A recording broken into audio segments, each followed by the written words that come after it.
അങ്ങനെ കാത്തിരിപ്പിനൊടുവിൽ രേഖാചിത്രത്തിൻ്റെ OTT അവകാശങ്ങൾ ഇപ്പോൾ വിറ്റുപോയിരിക്കുകയാണ്. അതിൻ്റെ ഒഫീഷ്യൽ അപ്ഡേഷനാണ് ഇന്നൊരു വീഡിയോ ഭാഗത്ത്.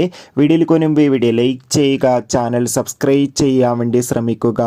ആസിഫ് അലി, അനശ്വര രാജൻ, മനോജ് കെജൻ എന്നൊക്കെ പ്രധാന കഥാപാത്രങ്ങളായത് ചിത്രമായിരുന്നു രേഖാചിത്രം. ചിത്രത്തിന് മികച്ചൊരു വിജയം തന്നെ സ്വന്തമാക്കാൻ വേണ്ടി സാധിച്ചിട്ടുണ്ടായിരുന്നു.